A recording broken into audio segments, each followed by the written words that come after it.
Okay guys, we're going to do a quick setup video for the 26BH. First thing, I think I've said this in my other videos, but always make sure that you have the trailer wheels blocked before you do any disconnecting from your vehicle. We are still connected right here. We're going to do a separate video on how to disconnect the trailer from your tow vehicle. But anyway, let's get started. So once again, sorry for the baby noises in the background. Yeah. So you're going to use the tongue jack up front here to level, either raise or lower it accordingly to level the trailer front to back. And then once you have that done, you will use this little crank to lower your stabilizing jacks. Now guys, once again, these are stabilizing jacks. They're different from leveling jacks. So stabilizing jacks are not made to level the trailer. They're just made to add stabilization. So you just want to crank them down until they're tight and touch the ground.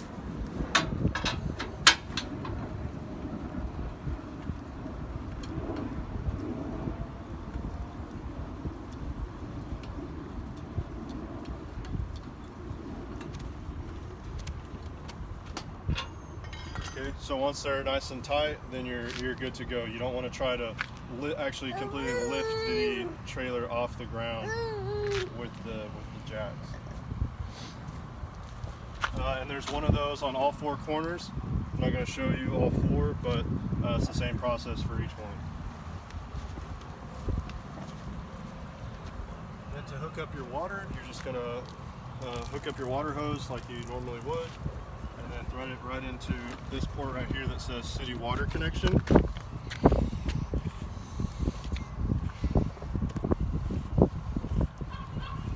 Like so.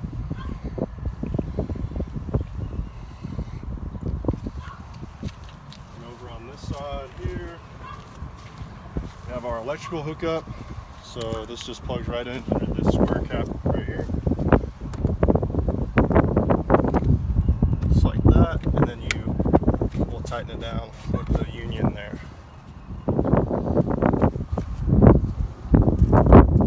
And when you go to plug it in at your RV park, you want to make sure you have all the breakers off. So you have a 50 amp, a 20 amp, and a 30 amp breaker here. So you want to have all those turned off before you go to plug in. And this 30 amp is upside down, but plugs in just like this. And then once it's plugged in, you can go ahead and flip on your 30 amp. You don't need to have the 50 amp on because this trailer doesn't use 50 amp.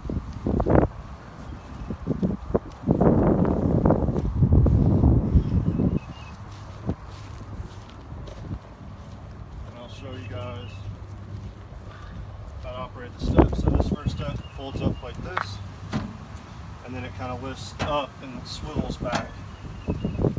So you're aware of that one. Folds out, and then with this door here, there is a little latch. So if you choose to latch it open, you can. Just make sure when you go to close it that you lift it off and don't break the latch off.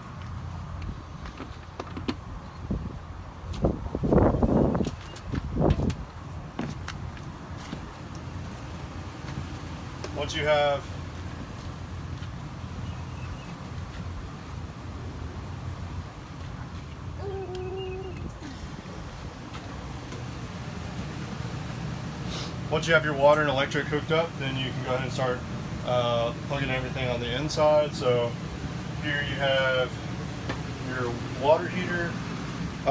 When you're plugged into electric, I suggest only running on electric water heater. And then if you're going to take several showers, you can go ahead and turn on gas to give you some extra hot water. But you don't want to use up the propane if you don't need to.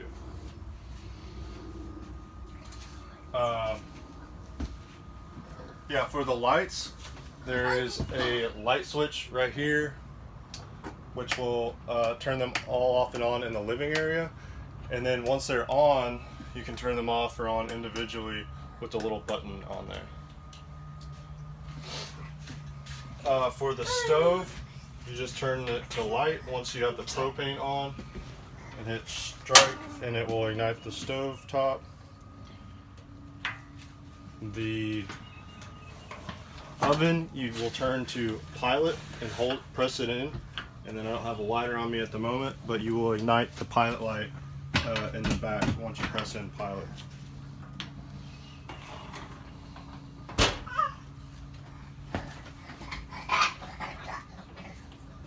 The refrigerator, you'll just turn it on to on, and then put it on auto and coldest. And we should have that set up for you before you leave, but just so you're aware how it needs to be set up, and that will ensure it cools off. It does take some time. We try to make sure that we plug them in ahead of time to get it start cooling before you pick up for your rental, but it does take time to cool off, probably 4 to 6 hours, just so you are aware. And then right here you have the thermostat for the AC and heat. It operates just like one in your house. You turn it on, select the mode, either heating or cooling.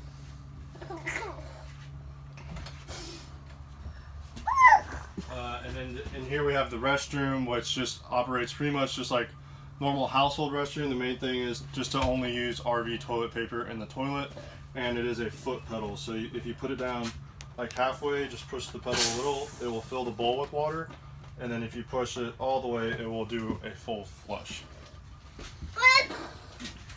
And of course, if you have any questions on how to set up or anything, you can always FaceTime or call or text me, and I'm happy to answer your questions during your rental. Thanks again, and sorry for all the distraction and noise in the background. Thanks a lot.